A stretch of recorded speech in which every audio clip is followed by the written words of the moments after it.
Good evening, everyone in person and hundreds of people online on Zoom. Welcome to this third lecture meeting for this academic year. Last month, we had two lecture meetings, one by Shri Pinakin Bhai on direct tax and then by Shri Sunil Gabawala on indirect tax provisions under the finance bill, or commonly known as the budget. And today it's very topical, being August, that we have it on recent regulatory updates on audits for FY 23-24. And we have perhaps the speaker who has given the most number of lecture meetings at BCS, I would think, Himanshu Kishnadwala. And we have had Himanshu Bhai's benefit over quite a few years in terms of doing this lecture meeting on an annual basis. Before the audit season starts for smaller companies, private limited companies, etc. Wednesday is generally a day where we have been having these lecture meetings once in a month, and it's open for all so that everyone can participate. And the history, as I was told, is that in 1949, when BCS started, the handful of people used to meet on a Wednesday at 6:15. Everyone was concentrated here. Income tax offices was here. And after finishing their work at 6 o'clock, they would come here at 6:15 on a Wednesday and kind of talk about professional topics. And that's the kind of trend that has continued even today, as we are India's largest and oldest voluntary body of chartered accountants. And thank you, Himanshu Bhai, for agreeing to lead this in this lecture meeting. And a very topical subject on audits. A lot of changes keep on happening on the tax, GST, other areas. An audit which was hitherto fairly standard and consistent over the years is also now catching up in terms of the pace of change that we are seeing in audits. The regulatory environment is also different. The expectations are different, and the complexities are also different as compared to a few years ago. I happened to discuss just last week with a client on a very topical issue of audit trail. And there was a discussion where there was little clarity in terms of how does one make sure that audit trail is effective and there. And then the discussion went around having backups domestic is also one of the requirements that is there. And some of these things is something that we need to be tuned to. Otherwise, we are in for conflict with the clients that we are auditing.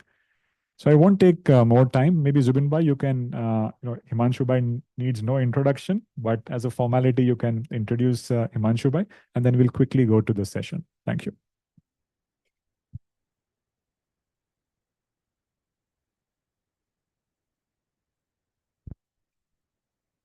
A very good evening to one and all on this Wednesday evening. As the President mentioned, CA Himanshu Kishnadwala needs no introduction, but still as a formality. Apart from being a commerce graduate and an rank holder in both inter and final CA, he is also a DCM. Plus, currently, he is the senior partner of C&K Associates LLP Chartered Accountants. He has been in practice now for nearly 40 years since 1985. He oversees the audit and assurance and the ESG practice of the firm, mainly involving the large corporates, including some Fortune 500 companies, looking into Ind AS, IFRS, US GAAP implementation, due diligence assignments, investigation, and so on. Apart from his practice areas, he is also an academician. He is the ex-senior lecturer in accountancy and computer systems at the NM College from June 86 to November 2000. He has also co-authored and authored various books in accountancy and financial management from FYGC to TYBCom. Many of us would have already gone through those books. Giving back to the profession, he was also involved with the ICAI, being a co-opted member and special invitee for various committees like the Accounting Standard Board, the Ind AS Implementation Committee, the Expert Advisory Committee, Research Committee, and so on. Also on various groups of the ICAI for the FRRB for review of financial statements, in the preparation of the guidance note for Schedule 3, revision of the standards of auditing, and so on. With our own BCAS also, he has been very actively involved, and as Anand Bhai said, he must have probably given the maximum number of lectures. He is also a past president during the year 2006-07, and also been the chairman of the Accounting and Auditing Committee till 2019-20, and continues to be a compiler of the column from published accounts, which is appearing in the monthly BCA journal since the past more than 25 years. And finally, to wrap up things, he has, as I mentioned, delivered lectures not only at our BCAS, but in several seminars, conferences, both for the ICAI, BCAS, IFAC, and so on, both in India and abroad. Plus, he is a director and a member of audit committees of various companies. So over to you, Himanshu Bhai. But before that, I would request our president to hand over a small memento on behalf of the BCAS. Himanshu Bhai.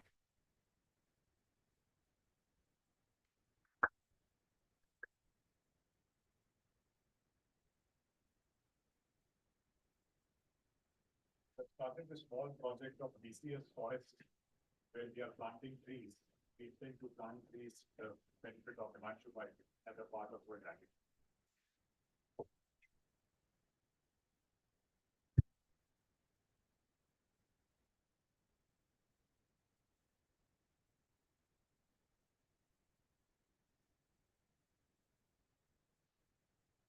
Right. Good evening to all of you. The President, Vice President, the Office Bearers, Abhay, the Chairman of the Accounting Committee, Pranay Bhai, and a lot of others, all of them are familiar faces, and it is good to be back here on this platform, talking about something which is very dear to us, that telling people as to how to conduct better audits.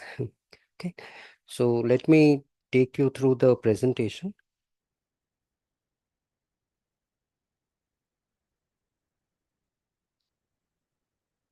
Right. So we are talking about statutory audits for the year 23-24. What are the regular updates which are there? Some other important points which we should be taking care about. And the last maybe 5 minutes or so as to how will reporting evolve in the future on other areas which are coming in as such. So we start with something, and there would be a lot of such pictures which will come into it, because this is not a very, I would say, interesting subject for a lot of people. So I am sure our office has put a lot of such things be here. So you have to decide what is the context in which you do the auditing. What do your friends think? What does your family think? And finally, what do you actually do? Okay. So this is just to set the context about what everyone thinks about auditors. And that's why people say that auditors are the least understood people as to what is the real role. No one still knows, because this is what auditors do in that sense. But we are familiar with this. Right? This is what all of us are very familiar with. So with that very basic thing, what we should be all doing in auditing, this is the agenda for today. We're going to cover all these topics. These are about 4 and about 12 topics which are there. We'll cover them one by one. So we start with this Companies Act changes which are there, starting with dematerialization of shares. And why is this important in audit? Because when you do audit, the framework is the Companies Act 2013. Now, if you are not aware of the changes which have happened in the Companies Act, you may not be able to conduct a thorough audit in that sense. So one of the important provisions which has come is this dematerialization of shares, where these rules came somewhere in the last year, mid of October 23, that every public company which issues share warrants has to convert them into demat form within a time period which is there. And every private company, except maybe those small companies. Now, small companies today are companies which are, I believe, below 4 crores and 40 crores, 4 crores capital and 40 crores turnover. Everyone else, which is a private company, has to convert their shares into demat. Otherwise, you are violating this particular section 29 and rule 9B of the Companies Act as such. And they are given 18 months period to complete this process. No doubt, once all these things came, the share price of CDSL has really gone up, because this obviously benefits NSDL and CDSL. NSDL is not listed. So CDSL, being a listed entity, does benefit from this particular move. So the time limit given is 30th September 24. They had started somewhere last year. So they have given this time limit. And I think if you are auditors of a private company, if the promoters or the secretaries are not aware of this, please make them aware, because going forward, I will not be surprised somewhere in Caro or somewhere this reporting provision comes in, that whether you have demat all your shares or something in that sense. Okay.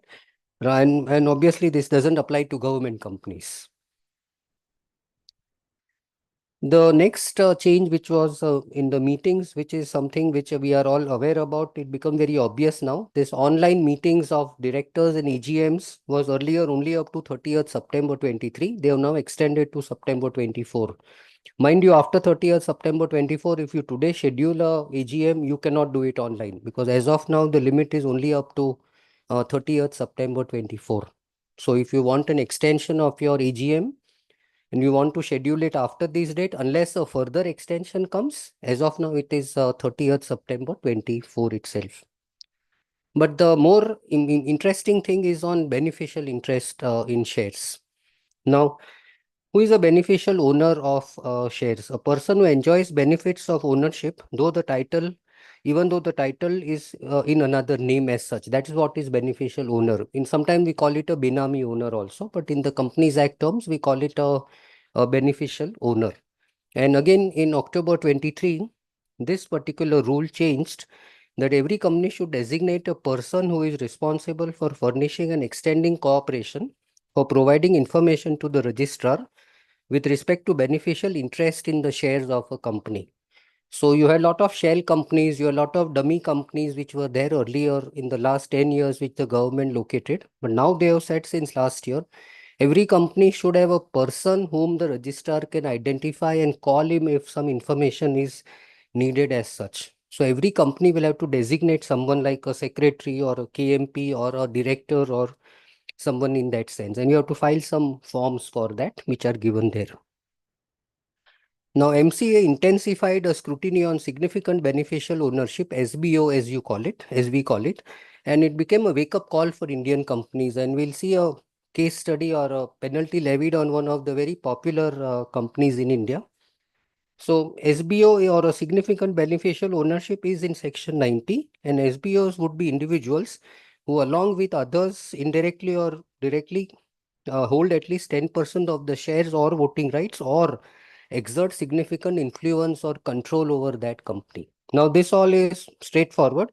Ultimately, what comes in our mind is that if there is a company somewhere, a small company, who is finally the owner of that company, could be an Indian promoter, could be someone outside, and so on. But what happened was a good case study on LinkedIn. Everyone refers LinkedIn almost every day, multiple times. But on SBO, there was a penalty levied on LinkedIn on the SBO provisions which are there. So penalties were levied on LinkedIn India, as we call it, for non-compliance with Section 89 and 90. Immediately after the sections came in, they did not file the forms. So what are the facts of this case?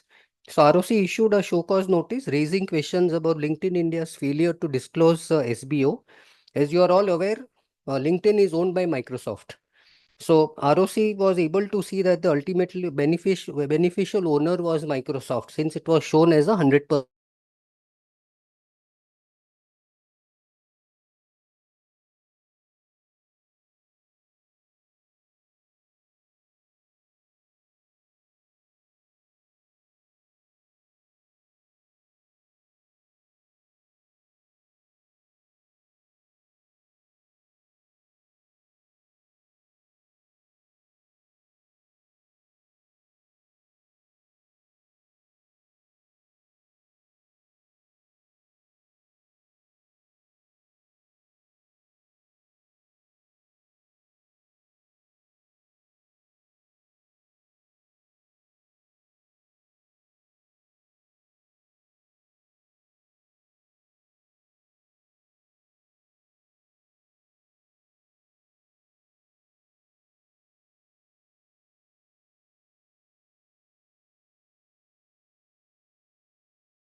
HDMI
डाल लिया ना, डाल लिया HDMI तो है।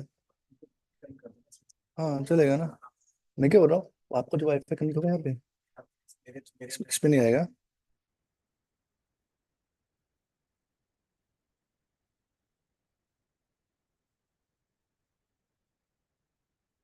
Okay.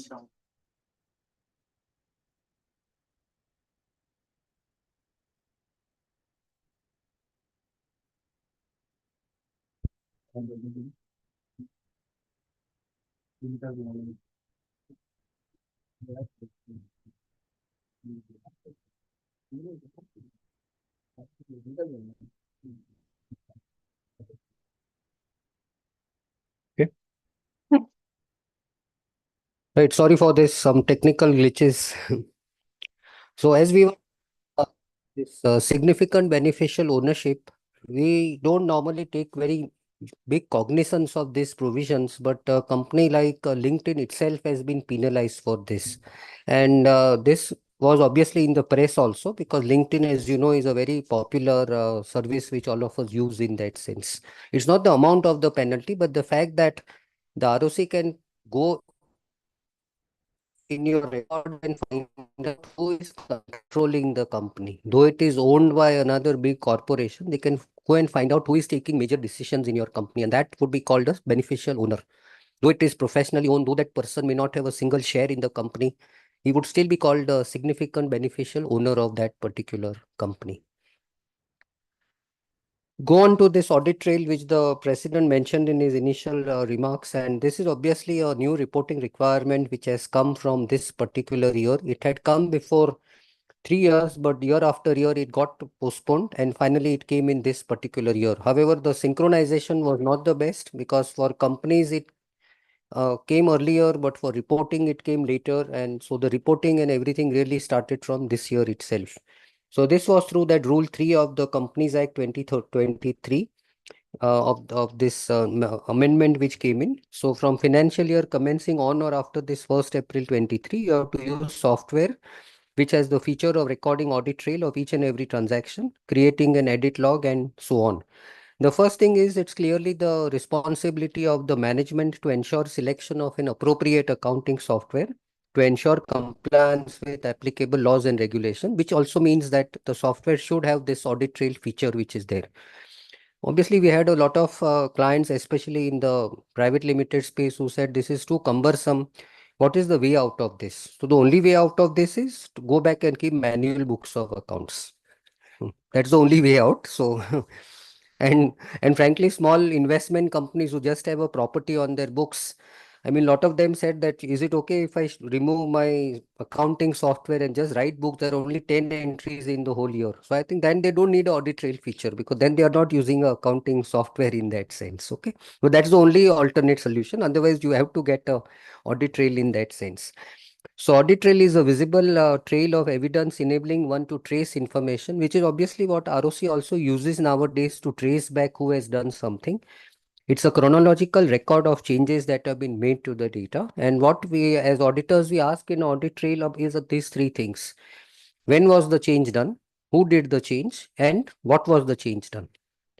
Okay, so as auditors, we have to always ask these three things. When is the change done? Who has done the change? And what is the change done? And the audit trail feature should be able to capture all these three things. And it has to be enabled at accounting software level, depending on the features available in this software, or it may be captured directly in the database which is underlying that particular accounting software. But remember these three things, when you find out these three things available in the software and the trail feature, then you are satisfying that particular section requirement which is there. Now, what is meant by books of accounts? It's defined in the Companies Act in section 213. But when it says it includes all sums of money received and expended by a company for receipts and expenditure, all sales and purchases, all assets and liabilities, everything gets covered in that sense. So it's a very wide term and includes all supporting calculations like payroll, FA related, inventory, GST, TDS, tax calculation, which may be even processed outside the main accounting software. Along with this provision, something else also came, and that was about daily backup of books of accounts required. Now that is a provision which is not really talked about too much, but that is a provision which came simultaneously with this audit trail. So that is not to be certified by the auditor anywhere, but you need a daily backup of the books of accounts. And section 129, when you are reporting in your audit report in that section 143, that the company has maintained proper books of accounts, it also includes that you are taking a daily backup of the books of accounts, because that is something you are asserting for anyone in that sense. And there is a case of a multinational company who did not have daily backup of books of accounts, and some of that backup was kept outside India. Because this rule, if you go inside, also says that the backup has to be on a server or IP address which is located in India. So if it is not within India, then as auditors, sometimes you may have to report that this is not satisfying that section 129. Does nothing to do with your true and fairness of the figures which are there. So if you take companies like subsidiaries of multinational companies and all, you have to actually ask them that where is your backup? Is it in India or outside India? What is accounting software? It's a program which enables all these things, recording, maintenance, and reporting of books of accounts and the relevant ecosystem. The functionality may differ from product to product. You have multiple softwares. They could be on premise or on cloud or subscribed to as a software as a service, or using software which is maintained at a service organization. And for reporting audit trail, only look at software which is relevant for maintaining books of accounts. So if you have software where, say, project accounting is carried out, where you are doing your day-to-day MIS, which is not linked to your books of account, that is not relevant for audit trail. Only something what gets into your books of accounts, which ultimately gets into your trial balance and your balance sheet, only that is relevant in that sense. So typically, if you have a accounting software, a main software like Tally or a SAP or something, surrounding that you will have a lot of other softwares. Now, almost each one of them requires a audit trail unless you find that the software is not linked to your main software. If your software is linked to your main software through a bridge or something, as happens nowadays, then everything requires an audit trail. If it is not linked, but you take data from that other software and punch in the main software, then you don't need an audit trail for that other software. Say like GST. GST, you use some other software. Every month you take a report and punch in that data in the main software. Then you don't need a backup or that audit trail of that other software. It's a supporting thing in that sense. Okay.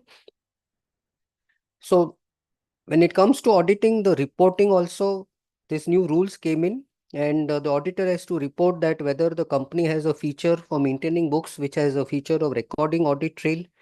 It has operated throughout the year for all transactions. The trail has not been tampered with, and it has been preserved by the company as per statutory requirements. That requirement is 8 years. Okay, so in the first year, that was not really required to be reported, but otherwise you have to next year onwards report whether the backup of the trail is available for a 8-year period as such. So When it comes to reporting on this, on standalone, obviously you will report, but on CFS, you will report based on what is done by the component auditors, just like ICFR, what your subsidiary or associate auditors report, you report something similar, not applicable to companies which are not under the Companies Act 2013. So if it's a foreign entity or LLP, even in India for LLP, it's not required because LLP per se doesn't fall under Companies Act. And the auditor reporting is on, therefore, whether the software has the feature, whether it operated throughout the year, whether it has not been tampered, and whether it is preserved as per regulatory requirement of 8 years. ICI came out with two implementation guides. One came in the last year, 23, one came in 24. Some changes in that 24. So obviously we refer the 24 implementation guide, which is there.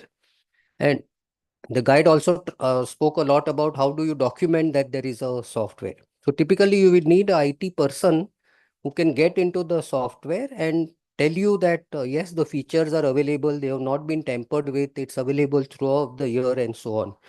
And let me tell you, in most cases, audit firms have charged extra to the client in this year to validate this feature because it takes extra effort. It's not like a normal thing which is there. So do that effort and obviously tell a client that we are going to charge you extra for this validation which is there as such. This is how an unmodified report comes. If everything is all right, this is how you say that everything is in order. But in this year, you had a lot of modified reports because this provision came somewhere in April, May. People really started getting serious about this only from June. They were expecting this to be extended further, which never happened. And in case you are modifying a report or whenever you are reporting on this, it can have implications on your other reporting. Like when you are reporting on ICFR, but the audit trail is not present, you may need to consider whether it impacts your reporting on ICFR also. It's not necessarily a negative thing, but you will need to decide whether you need to write some comments in your ICFR report under clause 143(3)(h). Can it impact the reporting of proper books of accounts? Because again, this is part of section 129. So again, that is something you'll need to consider. If there is no daily backup, whether and how to report, which is what we discussed, that if the backup is not there or if it is not in a India based IP address something, how do you report? When we take the MRL for audit trail, no, we try to include this clause that there was no employee who was reprimanded for tampering of audit trail. Because if that action is taken somewhere in the year, clearly it means that the audit trail function is violated. If something of that has happened. And these are some illustrations of modified reports, which auditors can use for issuing their reports. So except in respect of this software where it did not have the audit trail feature, except for instances reported below. And this is how we report. If it is absence, we are unable to comment whether it was enabled or not enabled or whether it operated throughout the year. And the company has migrated from old software to new software. So in between period, there was no audit trail available. All sorts of reports are there in that sense. Now, in two issues of the BCA journal, this compilation is available, June and July, where all illustrations of modifications of audit trail have already been reproduced. But 3 of them are also reproduced here, and these are big companies. In Hindustan Lever, there is a modification in this particular thing that in respect of this, there is an audit trail except for the following. Okay, so in big companies, these modifications are there. Then this is also there in the other part of the report where you are commenting about books of accounts. There also this modification is there in their report of Hindustan Unilever. Then in Tata Consumer Products Limited, it's also there. Okay. Except for not complying with the requirement to the extent of 1 and 6 below, which is reproduced here. So from 1st April to 31st August, they did not have the audit trail. So they are qualifying to that aspect. In that sense, it's a modification of a report. It's a non-compliance of that clause which is there. It's also there in Muja Cements. So these are just three large companies which are there in that compilation in June and July. There are several other companies which are listed, and this will be useful to you to decide how to put your report in place. Because in private limited companies, if you don't, if you give a clean report, it would be very surprising. Because in most companies, something or the other would be missing in that sense. And we should not hesitate in doing this, because as you see, even in large companies, you are having this modification as such. If you don't do this modification in the first year, second year, the company will never rectify. It will say that, okay, last year we had no problem, so next year also we will not do anything about it. Okay. So this is on audit trail. This is again that in Ambuja Cements continued as such. Implications of electoral bonds. Now, lot of us saw all these reports and which companies were involved, which parties were involved. Lot of hesitation by the bank, SBI, to give the data and all. Finally, every data came as to which company gave the money, how much did it go to a particular party. Everything was matched and available. The implications on your audit reporting is something like this.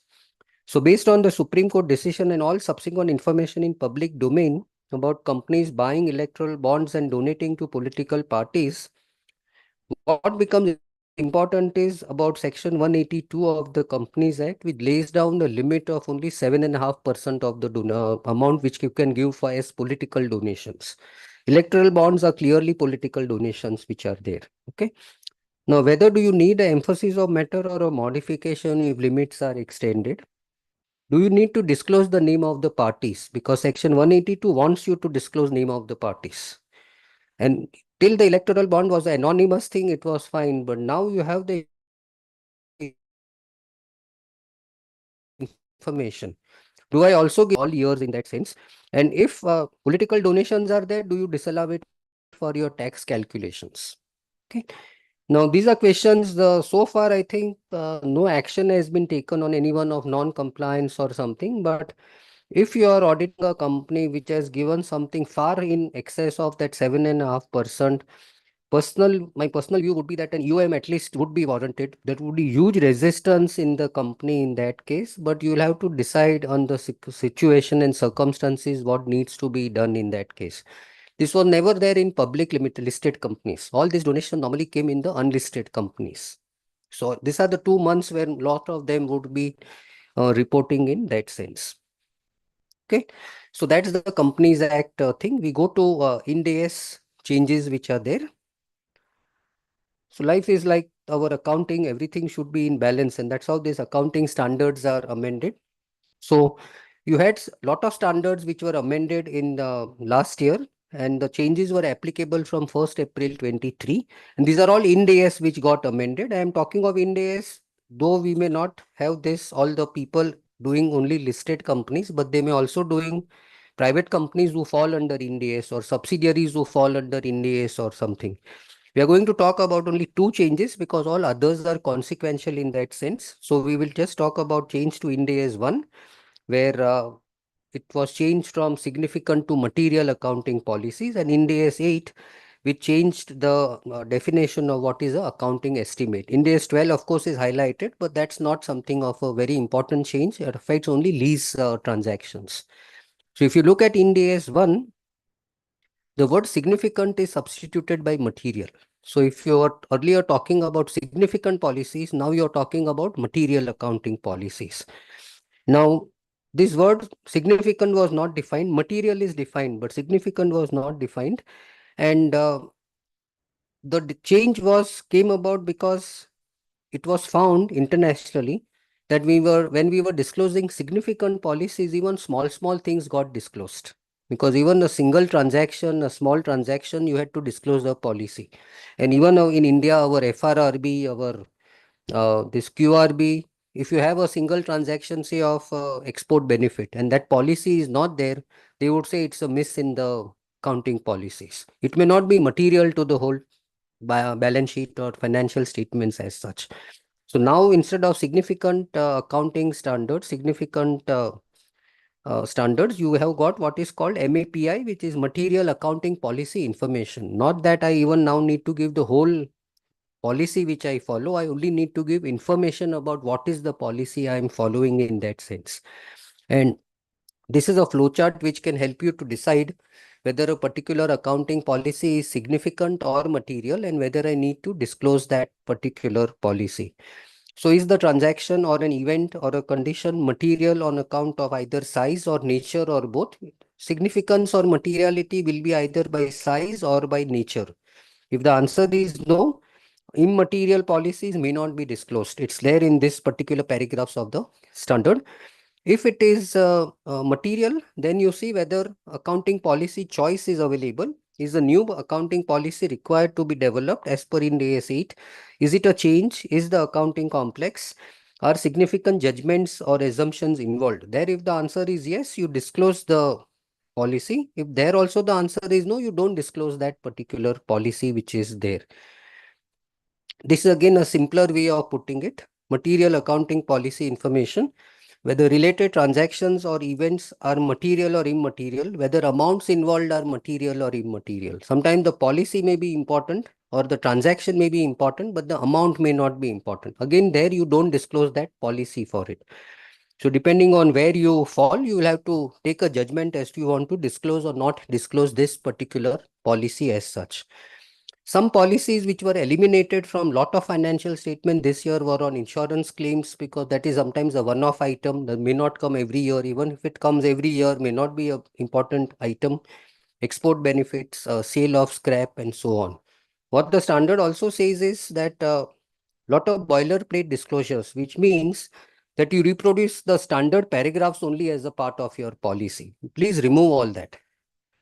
Because if you look at the policy of revenue recognition, you will find 3 clauses of Ind AS 115 just reproduced as it is. Now, that is what the standard says. Please avoid what is called the boilerplate disclosures.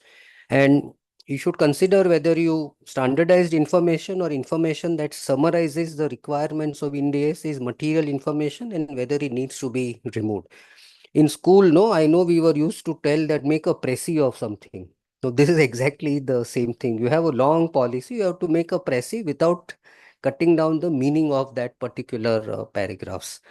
And companies will be very happy if as auditors we can help them with summarizing those policies and making it material. Okay. Now remember, this is not there in the other accounting standards. This change of significant to material is only in Ind AS. If you are not following Ind AS, the significant policies still remain as it is. Okay. So only last week I had a balance sheet which came for approval where I only saw one thing. What is the policy state saying? There the heading was material. I said you have changed in the wrong way.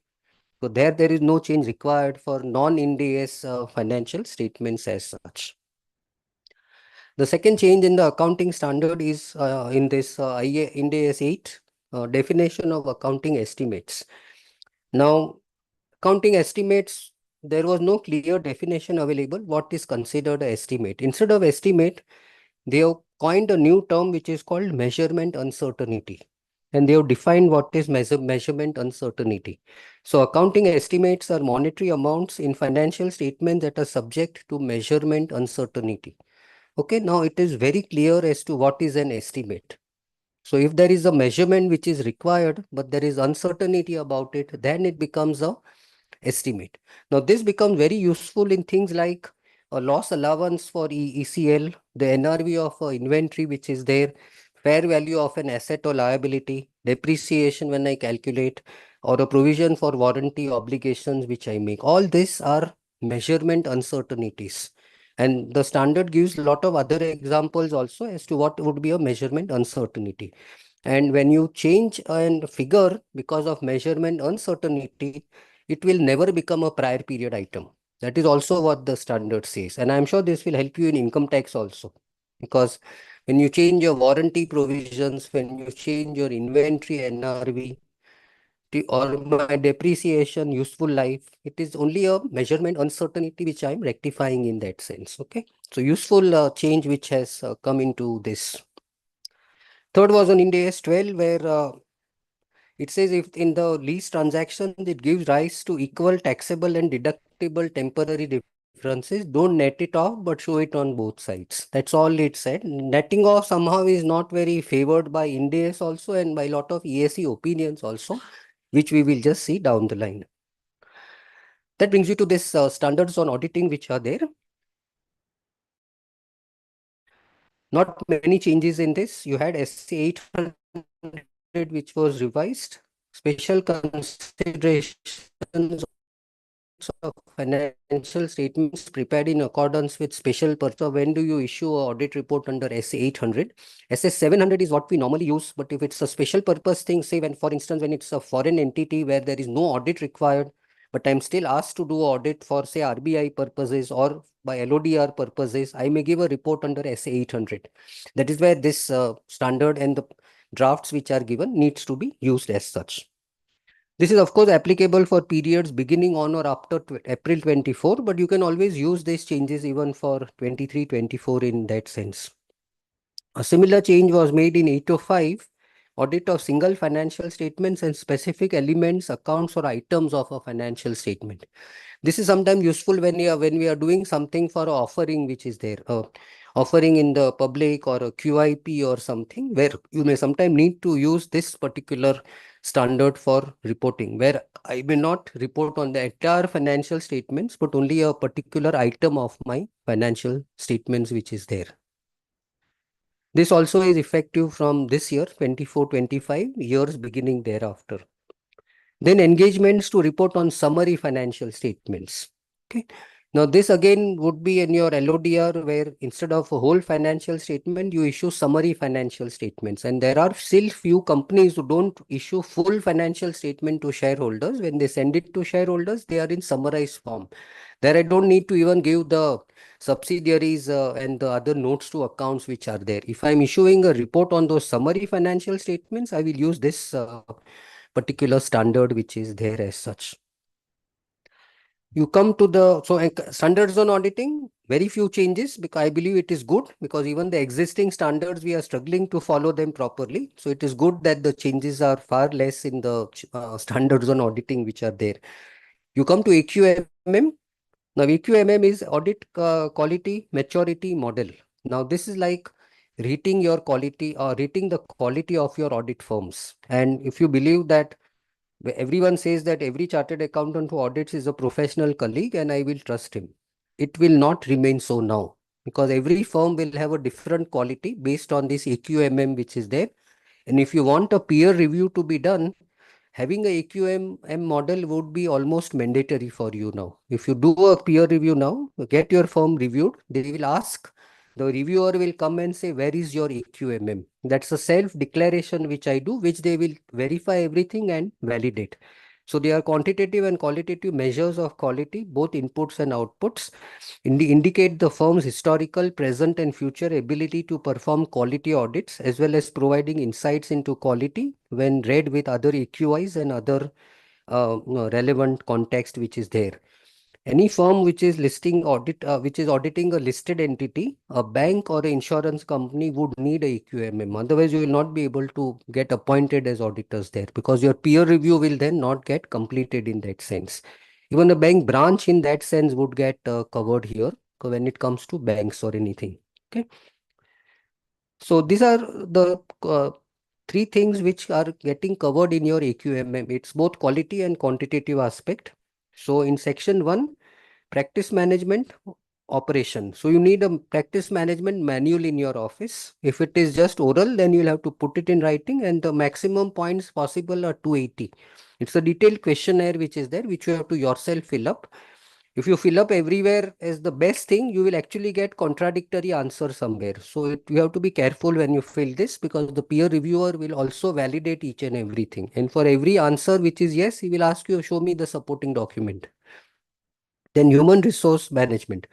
A lot of emphasis given on human resource management, including how many trainings you do, what are the working hours of your people, is your pay commensurate, what is your, I mean, a lot of other things are there. Do you train your employees? Do you give them induction training? Do you give them on-the-site training? And all such things are there as such.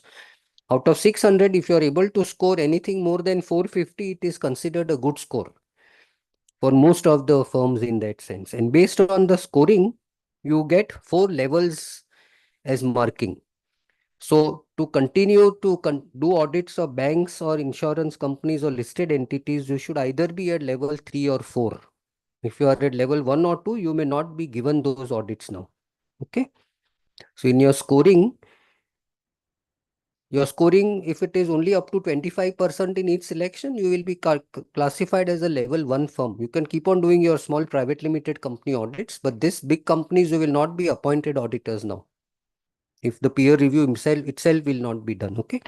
So aim should be therefore to go to level 3 or 4 in that sense. Okay. And there is a process in which you move up to the next level. You have a benchmarking, planning, initiatives, identifying resources and executing plan, assessing progress, and finally reviewer will tell you what is your final score, which is there as such. A peer reviewer can come and tell you that in say human resources, out of 240, you have given 200. I believe you should not get more than 100. And he will change it to 100 and then decide what is the level of your firm in that sense. Okay. Last month, major changes came in the AQMM. So now they are having version 2, which is making it more complex in that sense to satisfy some of the norms. It is still at exposure draft stage, but when the next peer review happens, the next round of that, they will use this AQMM2, which is there in that sense. So please take effort to do this, and this is one of the reasons why it is said that audit fees should be increased for most people, because you will need to spend a lot of time in doing this AQMM model which is there, and we have to tell our clients that audit is not just on-site work which I do. I have to do a lot of back-end work so that I am able to do your audit. That is something which is important for people. Okay. Come to some FEMA related violations which an auditor should be looking at. When you look at a balance sheet of a company, there are few items in your line items in your balance sheet where RBI or FEMA automatically plays a role. So if it is reserves and surplus, find out whether FDI has been involved, which means is there an investment by any foreign entity within your company? Could be a private equity fund, could be a corporate outside India, could be an individuals outside India. If it is loan, again, it could be a FDI or a ECB, which could be there. If it is short-term borrowing, again, the same thing. Trade payables could be your imports, which are there. If you have got investments, it could be ODI, which is outside direct investments. You have a subsidiary, you have a joint venture outside India. Look at the ODI rules which are there. If it is trade receivable, it could be again exports which are there. Now, on all these 4 or 5 things, you have to look at all these compliances which are there. So if it is FDI, lot of forms are there. You are getting inward remittance. Look at all these forms, whether a company has filed or not filed. If not filed, clearly there is a violation and there would be penalties. Why is this important? It is important because of no clear. You have this provision of no clear, non-compliance with laws and regulations. So in the course of the audit, if you prima facie find that there is non-compliance of some laws and regulations, you have to first point it out to the directors and maybe even include it in your report if it is serious enough in that sense. So because of no clear, this is there. You don't need to write all this. I will share this presentation by tomorrow. If it is ODI, you need a UI and allotment. You need these APRs which are there. Export, realization within 9 months required, which is automatic. Further extension up to 6 months with a lot of conditions. Import, only 6 months allowed. The last two has also GST implications. So if you export something with your LUT in place, it assumes that you will get the money in 9 months. If you extend it for RBI, LUT doesn't get extended. So then you will have to pay that duty and then claim a refund in that sense. So this is last two are linked with your GST provisions also in that sense. Come to some of this ICI publications which came in the last year. You had this guidance note on financial statements of non-corporate entities. So if you are partnership, LLP, please follow this guidance note because it says give previous year's figures or follow a proper format where all liabilities come in order, assets come in order. Now, though it says that it is effective from April 24, we have tried to follow it in even 23-24 with comparable figures so that things fall in place in that sense. Similarly, there is a guidance note on financial statements of LLPs. And today you have a lot of LLPs whom you need to audit. So again, this format has been given for LLP's financial statement. The whole thing is to standardize everything, and everywhere previous year's figures are a necessity, except of course in the first year, because today if you see partnerships, no one gives previous year's figures, you just give current year's figures. Now this becomes, and if you do not follow this guidance note, no one else will punish you, but ICAI can tell you when they come for a peer review that you have not followed some guidance notes which are there. There is institute has given you audit working paper templates. They're easily available on the website. This was done by the CAQ, Center of Audit Quality of the institute, and use this because if you are not having any automated software to document everything, use this templates which are made available by the institute itself. It is templates of all your audit findings plus what Schedule 3 checklist and a CARO 2020 checklist. If it is from the institute, it is obviously, you can prove it to someone that I have followed something which my institute has only given. So even if you miss out something which is otherwise required, but if you follow this template, would always be a useful thing. Then technical guide on preparing financial statements under cash basis of accounting. Now, except companies, other entities, professional firms, even partnership can go to cash basis of accounting. Now, there is a technical guide which has come, and one of the main things is if you follow this cash basis of accounting, you'll have to disclose somewhere that had you followed the accrual, what would be the difference in your income. Something of that disclosure is required. Even for this would be applicable even to charitable organizations if you are following cash basis of accounting. There is a publication on commonly found errors in reporting practices. Very useful publication because a lot of common errors which you make are given here. Make sure that in your office, you give it this to an article trainee or someone, let him scan through all your audit reports, all your balance sheets which you sign off, and make sure that nothing of this is there in your things which are there as such. Then you have a compendium on Ind AS for the year 23-24. Education material on Ind AS 12, which came after a very long time. Other education materials came when Ind AS was introduced. Tax being a complex subject, it has come much later on. So that is about the material which institute has given, and good material which it has given in the last year as such. EAC opinions, lot of EAC opinions come nowadays, and the committee is very active now. Every month it holds 2 meetings because I am there as part of the committee as of now, and every month it holds 2 meetings where 4 or 5 opinions get discussed, and sometimes on an accounting opinion we take 4 to 5 hours with so many views coming in and other things. But few things which are important to all of us is, one is classification of accrued interest on short-term FDRs or flexi deposits of 3 months or less. What is involved is interpretation of Ind AS 1 and Schedule 3.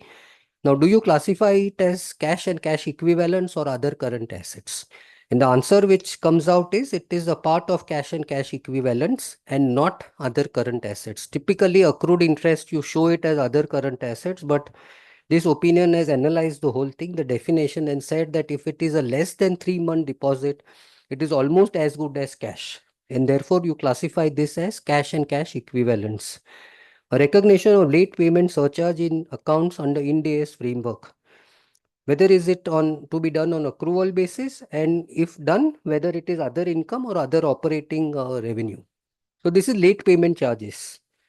So if you are selling to a customer, your invoices automatically carry a provision that if you pay late, I will charge you so much interest.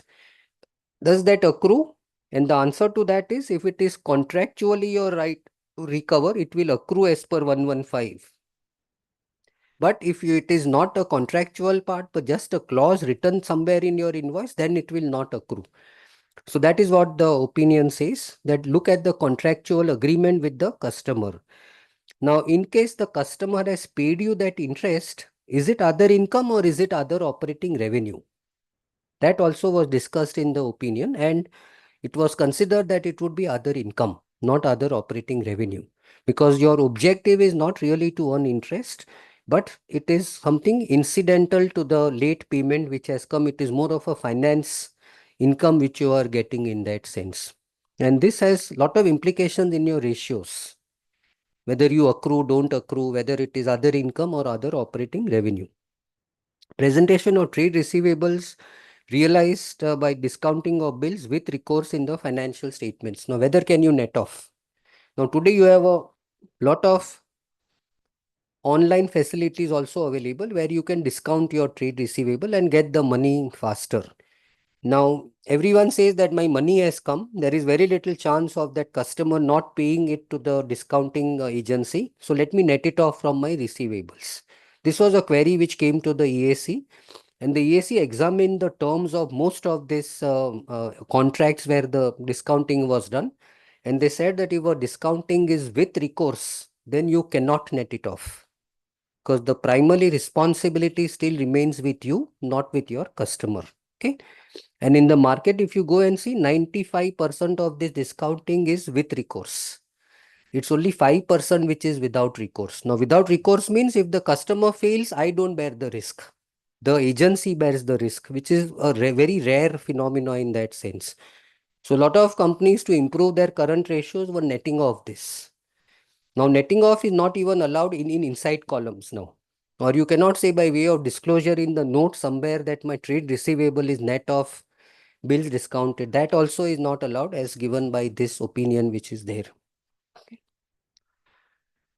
Then expenditure incurred for a project under AS framework. This opinion was not under Ind AS but under the AS framework itself, where administrative expenses, introducing a new product or service, or cost of conducting business in a new location or with a new class of customer, can it be considered directly attributable cost under AS 10? This is not Ind AS 16 but AS 10 itself. The answer to this was no. All this needs to be charged out. It will not become part of your cost. AS 10 is in that sense almost similar to Ind AS 16 which is there. So this cannot become part of your cost. Now your normal logic will say that this is all part of my cost of the asset which I allocate. But there is a clear opinion under the old AS framework also which says you cannot add it to part of your cost.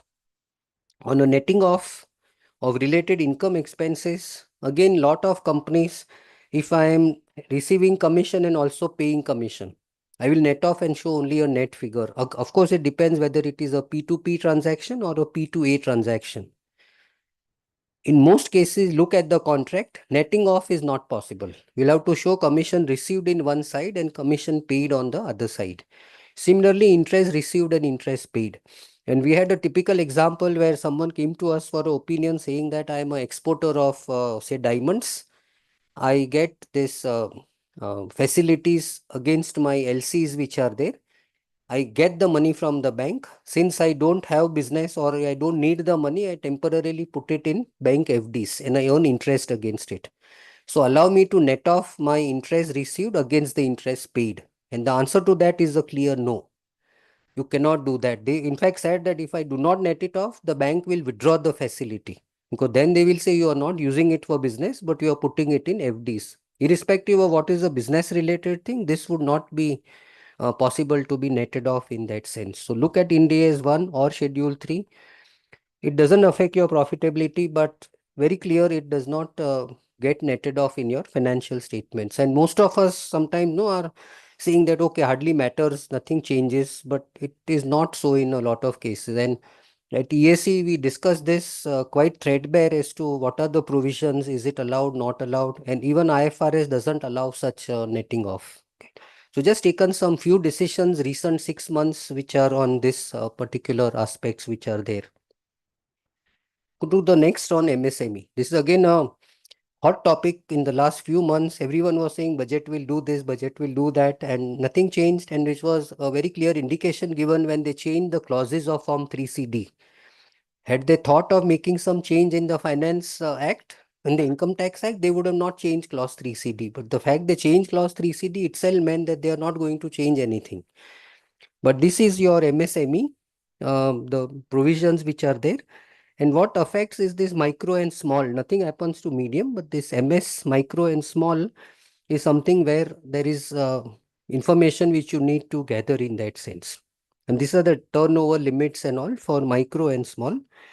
So what is the time limit prescribed? It is within 45 days if there is no agreement in if there is no agreement in writing, or within 15 days from the date of acceptance or actual delivery in absence of such agreements. Okay. So the maximum limit is 45 days unless I have an agreement lower than that figure. If you don't have an agreement, then automatically it becomes 15 days.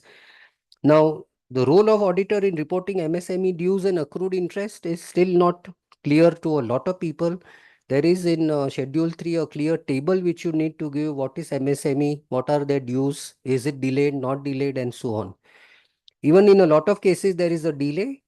The clients never pay interest to them because they say they have not asked for the interest and I'm not going to pay the interest. Different practices are followed. Some auditors insist that please make a provision for the interest and disallow it under income tax. For years together, the interest accumulates. After 5 years, they say, okay, no one has claimed, now you write it back. Now, that is something which you will have to take a call. Personally, if you ask me, I would not like the interest provision to be done unless there is a clear indication that they would be paying that interest. Appropriate disclosures are of course necessary, saying that in cases where the payment is beyond the due date, interest is not provided since there is no demand from the vendor for the same and the company does not expect any such amount to be material even if demanded. Some such disclosure is necessary to protect the auditor that why are we not insisting on the interest provision as such. Income tax follows automatically. So if you are delaying beyond this, it is not allowed as a deduction. And in income tax, unlike other sections of 40 or clauses of 43B, in this case, it is not allowed even if you pay within due date of filing the return. It is only allowed in the next year. So that is why there is this mismatch in the tax liquidity. You may have to pay tax this year, though next year you will get the benefit as so. That is why everyone was shouting about this 43 BH provision which was there as such. Last week, a change has come. And the change in this in the form which companies file on that MSME. Now, what is the change? Lot of new disclosures have come. Effective 15 July. As you know, there is a half yearly form for MSMEs where all information is captured. So far, it was only total figures which were given. That anything due to MSME, you give a figure or say zero or something. Now see what has come. From September onward, this information will go. I'll have to give the name of the MSME supplier, the PAN of the supplier, paid within 45 days. That's a new column they've added, either through trades or through other modes of payment. They are even factoring in this payment to trades in this form now. Paid after 45 days, outstanding 45 days or less, outstanding 45 days or more. Auditors have to only refer this table now. They will get all information from next year because this table now captures everything. From this September, it's a half yearly return. For March, people would have filed. From this September, this table will capture more or less everything. Okay. Again, you will have issues about is there a process in a company to identify MSME vendor? You say that he was last year MSME, this year I am not aware, but that's the internal process of the company. And therefore, auditors say that this is information as available with the company, which we have not validated in that sense. So make that disclosure very clear as to what is your role as an auditor when you are validating this MSME dues which is there. Because after this forms are filed, your reporting can become much more onerous because now you are able to identify the parties also which are MSME in that sense. Okay. Go to some income tax issues which come up in audit. And these are this 6 or 7, 8 issues which you need to look at when you are doing an audit. Deemed cost and deemed income. There are a lot of clauses added in the last 3-4 years on deemed cost and deemed income. Deemed cost is something which comes mainly in capital gains or in your block of assets concept, where if you say have a subsidy which you receive, your deemed cost of a property plant equipment would need to be reduced from that irrespective of what you are doing in your books of accounts. Okay. So then you have deemed income. So if you have purchased a property, you know that I might, if say first take the sale of a property. If I have sold a property, if your sale price is below the stamp duty value, there is a notional capital gain. There is a reverse also applicable. If I have purchased a property and my purchase price is below the stamp duty value, I have to pay tax on the difference. Now that's a deemed income which is there on which I have to make a provision in my books. Okay. Now whether I add it to my cost of the asset or not is a different thing. But if I have bought say a building or of office if my price is less than the stamp duty value, even as a buyer, I have to pay tax on the difference. Seller, understandable, but as a buyer also I have to pay. So same transaction, both parties have to pay tax on it. Now, these are all provisions which have come in the last 2-3 years, which are there. CSR expense is not allowed as a deduction. Make a corresponding provision. So when you calculate your effective tax rate, this will add on to the percentage which is there. Then income from house property versus income from business. If you have seen the last this Finance Act provision, they have said that if it's a residential property, it will be always income from house property. It can never become income from business. So if you are doing a real estate company audit, so far they were taking it as income from business and claiming lot of deductions. Now it will be only that 30% deduction allowed. 43B, of course, you have to look at carefully when you are doing a tax provision. 43B, of course, has a corresponding impact on deferred tax, because somewhere or the other you may still get it allowed. Adjustments to cost of property, plant, equipment, and that if it's a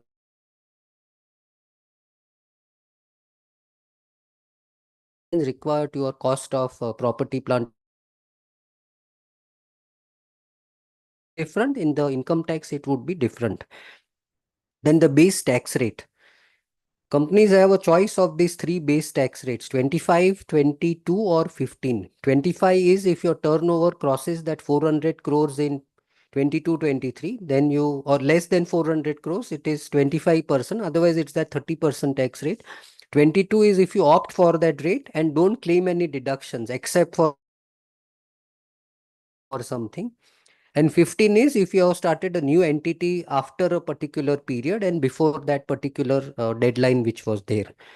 Now, a mistake which a lot of companies make is, though they calculate this tax as a applicable tax rate, deferred tax is done at a different rate. So if my tax rate I change from 25 to 22, my deferred tax also changes from 25 to 22. And that's something which lot of companies miss out, because in that Excel formula, 25 remains 25. It doesn't change to 22. Then only in current, because he says not affecting my outgoing in that sense. How can you catch this? If I look at my effective tax rate. If my effective tax rate is not coming in a particular range, this is something easily you can pick up. So if my tax rate is 22, effectively that 25.17, it may become 26 because I may have disallowance of CSR and other things. But if it becomes, say, 28, then I have to look at it as to why it has increased so much. Somewhere you have done, therefore, some mistake in your calculations. Then personal expenses, fines and penalties. Today, companies have come up with very imaginative ways of debiting these expenses. So try and find out whatever you can as part of your audit. And lastly, this transfer pricing adjustments which are there, which can also impact your tax provisions which are there on guarantees given and other things. So some things on income tax, you don't need to understand the whole detailed section as such, but ask a company as part of your audit process, what have you done about all these things, because it can affect your tax provision which is there. And of course, as normal in normal course, we ask about litigations in all income tax which is there as such. Come to GST. GST you look at from 3 or 4 angles. One is output. Again, you need all basic knowledge of all this. What is this reconciliation? GST R1, GST R3.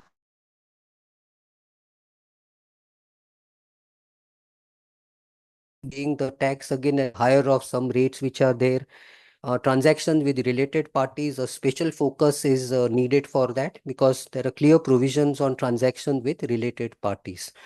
Now, in transaction with related parties, in GST, even if it is free of cost, there is a GST implication. And a typical example is, if you have got an office building where 10 offices of the same group are located, it all belongs to one main company, but all offices are registered there. It's a related party where you are providing space. Now, GST can come up and say that, are you charging for it? If you're not charging, that is your lookout, but I'm going to charge GST on it. So what we are now telling is that if you have anything like this, please have an agreement and at least charge something nominal. Because in related parties, they say that even if you charge something nominal and the other party is able to take a ITC for it, then we will not get into valuation.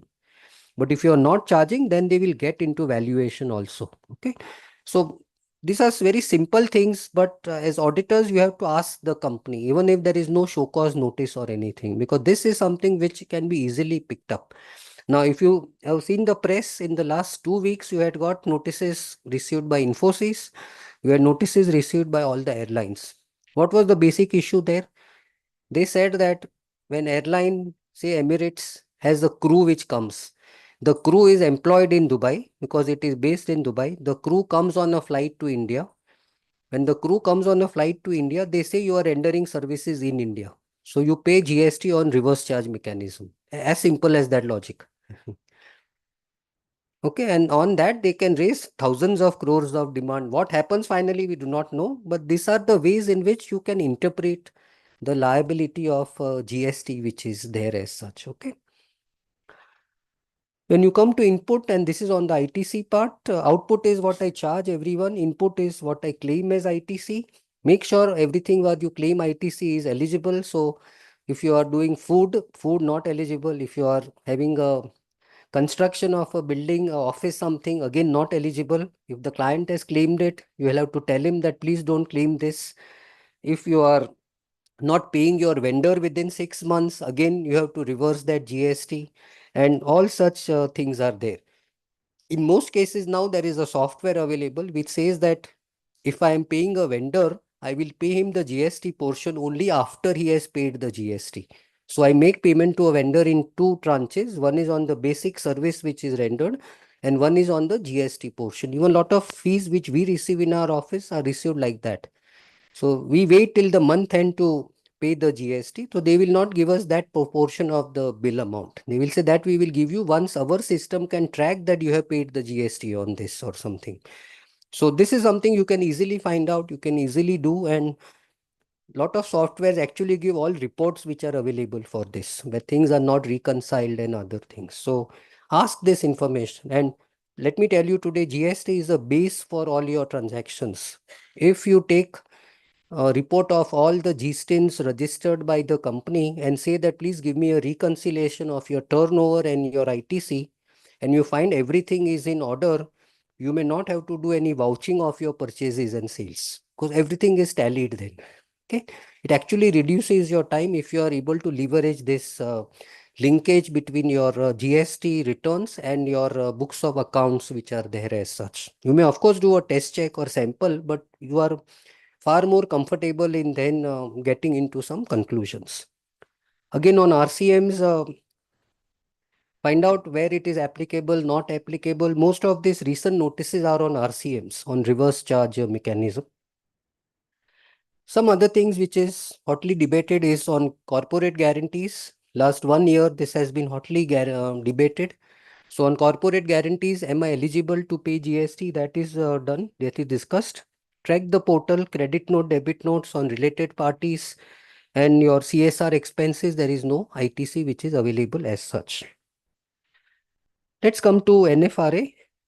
Now NFRA, your office has put some very interesting these pictures which are there. So I heard you like auditing, so I appointed an auditor to audit the auditor.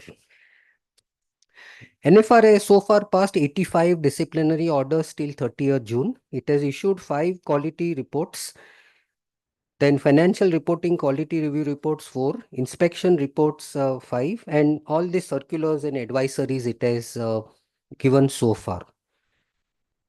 This is out of those 85 reports, this is a summary of the penalties which they have levied. In one case, they have debarred a firm for 10 years or CA for 10 years. In 4 cases, penalty of 1 lakh and 6 months debarment. This is chronologically tabulated as to what are the penalties which NFRA has levied. See the maximum penalty, 3 cases, 50 lakhs each. And in one case, even a penalty of 3 crores has been levied by NFRA. Okay. So debarment has gone to 10 years also. Now see that case, in one case, 1 crore penalty and 10 years debarment. Looking to the seriousness, and in most of these orders, and we'll see this down the line, It is non-compliance of standards on auditing. And these are 85 reports till 30th June, which have been summarized here like this, based on what is the penalty and what is the debarment. We can give names. We can get the names of all of this on the NFRA website. They are very popular too, with 1 lakh and 1 year. 26 cases, 1 year debarment and 1 lakh penalty. So this is what they do. This, of course, if you see movies, this is taken from a very popular movie which was there. So NFRA last year also initiated an inspection of 5 big firms, and these are the 5 firms where they did an inspection for almost a year, and they gave out reports in the public as to what were the findings of these reports of these 5 firms. And this is what they found. So we have collated this based on the comments and in which firm what comment was applicable. So if you see audit documentation applicable in all the firms. If you see independence applicable in 3 firms, not audit services. If you see double tick, it means they have twice remarked about it. So the office has collated this, the entire orders, which are 100-page orders for all the 5 firms based on the main comments which have come in. Now, this actually will help us to find out where we should be concentrating on. And if you see the first thing, it's audit documentation. You go on further,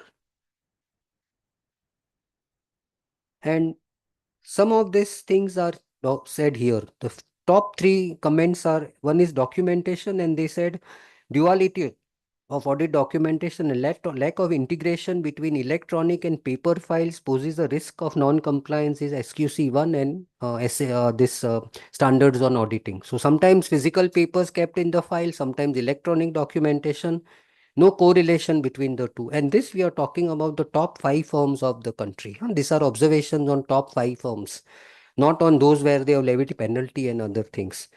Audit documentation does not meet the requirement of SA 230. Documents are signed off as completed before the completion of the audit procedures. Audited financial statements and final report not found in the audit file. Okay, the draft statements were available and they differ from those on the stock exchange website. The second thing which they commented strongly was on independence, that the engagement level independence confirmations were not obtained, sign off regarding information was not given, details of network entities and not audit services provided were not given by one firm. The third thing, they concentrated on provision of non-audit services. They call it NAS.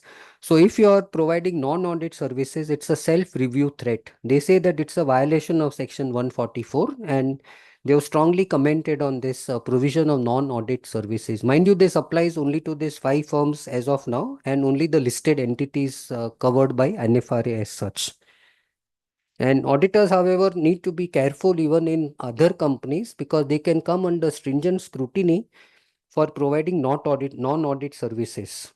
And NFR has said that we are going to get after those companies by asking details about fees received from non-audit services.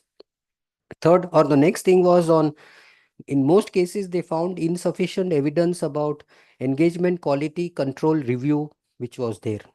Okay, which is an important thing. Who is reviewing your audit file? Who is reviewing your work as such? EQCR as we call it. Networking services provided by network firms, which is again a repeat. And going forward, they want to take annual inspections of all major audit firms. This year, they have selected another 3 or 4. Well, they will do a review independently and come up with these suggestions which are there. And the chairperson said that they would take further action on defaulting auditors for all cases and even pre-2018 cases as such. And this is what they believe. This is what our chairman of a large company had said, but this is what NFRA believes. This is not their motto or logo anywhere, but this is what is put in here. But if things go well, this is what it happens. Okay. So let's do the last thing, which is what happens in future now. Future, there is going to be a lot of change in reporting, and we are now not really going to report on financial statements, and we are going to report really on climate. So when you prepare financial statements now, you see a lot of governments, lot of companies making commitments that I will become net zero, I will take the 1.5% challenge, I will contribute to climate funding, then I will shift to alternate energy, I will transition away from fossil fuels. These are all popular statements made by either political leaders or our top businessmen of the country as such.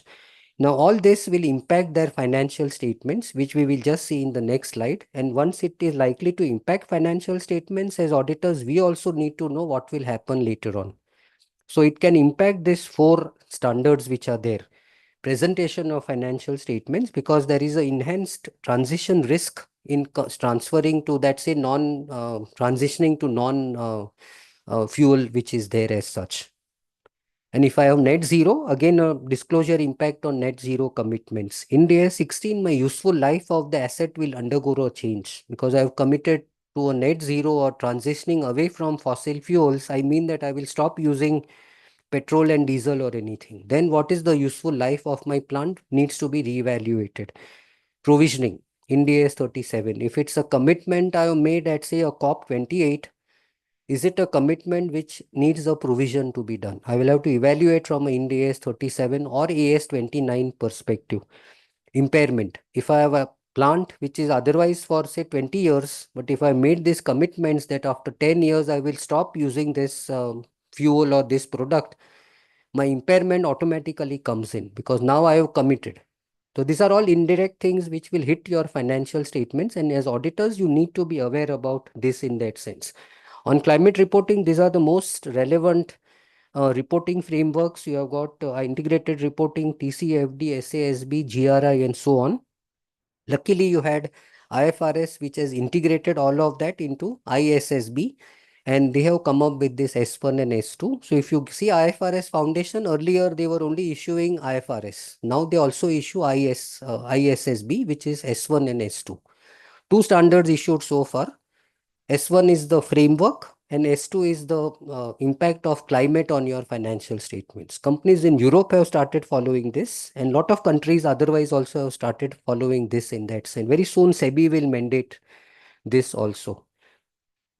And then finally comes, how do you give an assurance on all these things? So you have got this on the left side, the topics where I need to understand as auditors, and how do I evaluate and give an assurance on these topics. In India, what is relevant as of now is this BRSR, which is mandated by SEBI for the top 1,000 companies on net worth basis. And BRSR covers all these things which are there on the left. And when you are giving assurance for sustainability reporting, you have got some standards which are available in the world. So IFAC has given a publication, and they have also issued what is this ISAE 3000. In India, what we report today follows this ISAE 3000.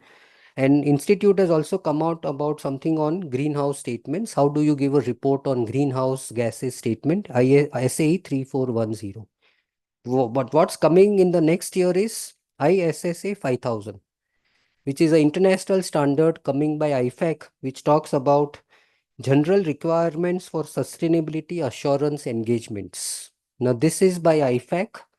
IFAC also issues the standards on auditing. So this is obviously going to come to India also. And in India, we may just call it SSA instead of ISSA. So this is also likely to come to India in the next year. But this is the future of reporting, and auditors will have to look at this and understand this which is there. And that is why the last slide which I put is something like this, where an auditor now needs a lot more qualities than what he had before. Of course, you can see a cup of tea also in his hand so that he can relax also.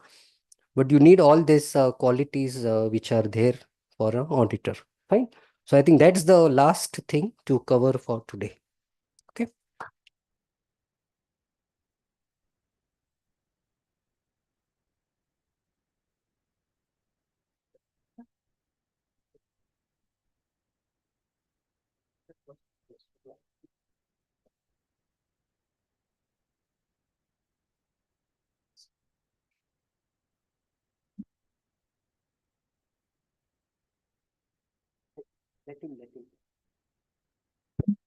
Friends, you would all agree audit is not going to be easy. It is going to keep on getting more and more onerous. At the same time, it will keep on getting more and more interesting, especially now for the small and medium-sized entities and private limited companies. The question of accommodating and taking care of your clients now is out of the question. Because whenever there is a problem, nobody is going to support you. You have to fight your own battle and you have to dig your own grave. If God forbid you get caught with the regulators. And now, though NFRA will take care of the public interest entities and the listed entities, any other entity can now be subject to a QRB review or an FRRB review. Whereas while that may not be too rigorous, I can say based on experience and my interactions with a lot of the practitioners, that a lot of them get notices from the ICAI disciplinary committee based on the reports which the FRRB and the QRB have issued to them. So now you just cannot say that by even if I'm doing a small company, which is promoter driven, no public interest, I will not be subjected to scrutiny. I am also been involved in some QRB reviews. At some point of time, I was wondering, why is this company selected? But then when you actually get into look at the financial statements, you know that there are a lot of gaps. And they want somebody else to first tell you that what are the gaps, and then based on that, they will initiate proceedings. So be on the guard now. If you don't have the bandwidth, don't do the audits. Ensure that the people down the line on whose work you are relying, you subject it to proper scrutiny and review. You have seen the wide canvas which Himanshu Bhai has covered, the 12 areas. Each of them are important. You need to factor them in. The last part, especially on the NFRA, considering the gaps they have come up with even for the top firms, you can imagine for the smaller audit firms and for the smaller clients, what the situation could be. So now we just have time for maybe two or maximum three questions. And plus each participant is only allowed to ask one question, not more than one question. And I know the first reference to my friend, Mr. Percy Irani, he always, yes, your question. Thank you. So, it's only one question. I'll choose one which is most, Yes. which is impacting most of us. So, NFRA will try and reopen or examine or investigate or inspect reports prior to 2018, right? That's what we just heard. And that's also what we have read. It's reported also. But sir, we as auditors under SQC1, we are required to maintain our audit work papers for maximum 8 years. So right now we are in 424.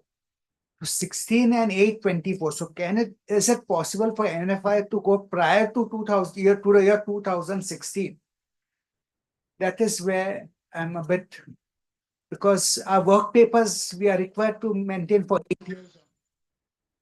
So theoretically, they can go back to before 2018. If you don't have the working papers for that year, you will have to maybe come up and say that I don't have the working papers for that year. Because even SFIO can go back and ask you about 10 years also. Frankly, the Companies Act says 8 years. I think our audit code of ethics, Standards, I think it says 10 years. 10 seven. years. No, 7 years is audit partner rotation. Yeah, 7 years audit partner audit. First it was 10 years, then a council revised that and brought it to 8 years. See, NFRA can go back, SFIO can go back. If you don't have the papers, you will have to, and if you believe really that that company was in such a serious thing that you need to justify things, then you better keep those papers. Okay, thank you. Anyone else? Yes, please. Sir, in case of demat of shares, whether the company only needs to take that ISIN number or all the shareholders also needs to get their shares dematted? No, all shareholders need to get it dematted. Just ISIN is not enough. Nothing will be in physical form now. Of course, you should not be a small company. Small companies are exempt from this. One last question, please. Yes. Okay, yeah, two more. Okay, one and one. So this regarding the income tax, house property versus business income, if you can throw some highlight. There was one slide wherein it said house property versus business income. So all I said was that be careful when a company wants to offer something in income from business for residential or commercial properties. For real estate developers, the recent provision which has changed says that provision says that if you are renting a residential property, it will always be income from house property. Now, real estate builders have always been showing that as income from business. Rent out. And we are talking about income, no? We're not talking about expense. So that's something you'll need to be careful about and ask a company as to what is your view, because it can impact your provision for tax. I am not litigating on the tax matter, not taking a judgment, but we have to ask a company what is your view, give a plausible view, and based on that, make a tax provision. Yes, please. Last In question. respect of non-corporate entities, like a trust, if a trust is accounting, a school is there, it's accounting its fees on cash basis, not on mercantile basis. So you just told that you have to factor the mercantile system also, accounting also. So you can do your accounting on cash basis, but in your notes to accounts, you'll have to write that had you gone to mercantile, this much fees would still have been accounted for. So that information has to be given. Okay, the impact of the amount has to be Yes, given. information has to be given. If Oh. you are doing cash, no one tells you not to do it, but give Right. that information. For trust, it is cash is I have studied that it's not allowed for trust also to cash based accounting. It depends. It depends whether you are doing a business activities or you're Oh, it's just. school activities, trust It activities. is also governed by other laws, no? Yes. Then obviously you would not be allowed, no? Because Right. school is governed by the education laws also, Correct, sir. where they may not be allowed cash at all. Right. Thank you, sir. Can request Mandar No, to. Zubin bhai, just one. We have a lot of people hearing from online also. Okay, yes, so So please, yes. maybe just one or two One, questions two with your question permission. online. Yeah. Yes, Mandar, good. So I think one of the questions you have already dealt with, but just for the sake of completeness, in case of the non-compliance by the client or non-maintenance of the audit trail, what is preferred, a disclaimer or an emphasis of a matter? For non-maintenance of audit trail, you don't need to write anything in the main report. There is a specific clause where you need to report. So there you'll have to write that the trail is not there or they're subject to this. All that you also need to see is whether it impacts my other parts of the audit report on books of accounts, on ICFR or something. So if it is very serious, then it will also impact my other parts. There is no need of any UM or modification on that. There is one query. I believe that the query needs to say that there is some disconnect about the reporting of the registered traders under the MSME. So somewhere in ITD reporting, they should be covered, and in Companies Act, MCA reporting, they need not be covered. Is there something like that? And if yes, then what So, should be done? frankly, this is something to do with the 43 BH. But what has been believed is that if you are a trader, then that provision do not apply. That is what has been said in a lot of cases because they are not covered under that so-called Udyam scheme as such. But that's a view which is taken. It's not there in the law anywhere in that sense. So at the time of reporting in ITD, should or for MSB purpose, what should be followed? But What the should be company will have to take a call. And obviously the auditor will have to accept that call. Any other questions? No, I think no. I think before I ask Mandar to proceed with the announcements and vote of thanks, I would request Chirag Bhai, our past president, to present his photo frame to Himanshu Bhai, which is a custom which I'm sure you are aware of. Yeah, sure.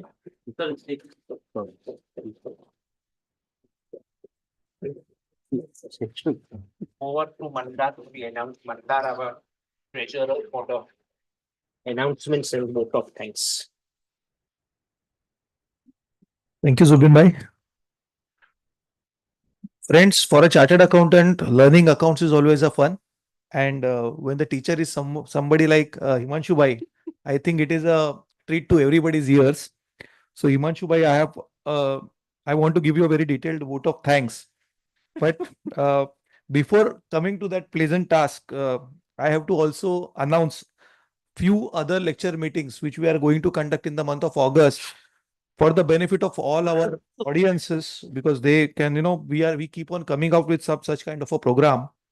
So I'll just take 1 or 2 minutes to give you a brief of what are the 5 programs which we have planned in the month of August. So first is the 7th long duration course on GST. It is an online virtual course. It has around 27 offline sessions and around 10 interactive question answer sessions. It's a paid subscription course, completely virtual. So those who wants to get the benefit of the basics into the GST 360-degree analysis, it's a very full length course. They can get themselves subscribed. We already have got a lot of subscription, but still we have kept it open. We have on 21st of August, again, a virtual program organized by the Taxation Committee jointly with with IMC. It's a webinar on computation of total income of the charitable trust and filing of ITR 7. Again, a very important topic. So it's free for all. It's a lecture meeting. So it's again kept virtual. So those who are interested in charitable trust work can certainly take a benefit of this. It is on 21st of August. We have a FEMA study circle on bank accounts and demat of shares, mandate for resident to non-resident and from non-resident to resident under the FEMA laws. This is the study circle which is on 23rd of August, Friday. It will be also virtual, and Divya Jokhakar would be the one who would be leading this particular study circle. We have a very small subscription for the study circle. It is available only to the members, and the fees are just 472 for the entire year. There is a very unique program organized by Human Resource Development Committee on Pariksha Pe Charcha. This is on 24th of August. The focus area is how to carry on the success of CA examination, how to face the failures, and also AI-powered learning. So these are the 3 focus areas which will be covered in this program. And lastly, we have on 31st of August, a public speaking for professional strategies to enhance your career and influence. This is a physical program by CA Ridesh Pankhania. Again, a small token fee of 300-500 rupees. It's basically made for the students, BCA students, members, etc. So these are the announcements. Now I come to the pleasant task. As we all have seen the presentation and what Zubin Bhai has also told, 12 areas were covered. So it's like a 12 course buffet for all of us in 90 minutes. Just, if I may say, Companies Act, Ind AS, Standards on Auditing, AQMM, FEMA related aspects, income tax related implications, GST related implications. Himanshu Bhai also referred to a lot of literature which is published by ICAI on the portal, especially audit working template, which would be very relevant for all of us. ESE opinions, the implications under the MSME Act. Lastly, but not the least, NFRA, which we are all right now taking very seriously, Zubin Bhai also mentioned, and reporting for the future, sustainability standard, etc. So a very detailed analysis, a very detailed coverage of this entire session. So for that, Himanshu Bhai, I thank you a lot from the bottom of our heart, and I request all of you to carry a very loud applause. And I wish you all a very 78th Independence Day, a very happy 78th Independence Day, one day in advance. Thank you. Thank you all.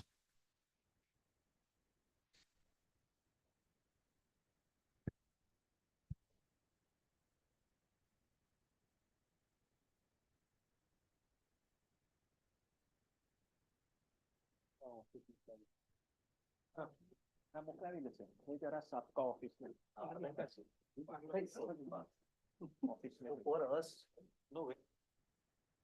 EST should be the base. I feel very proud.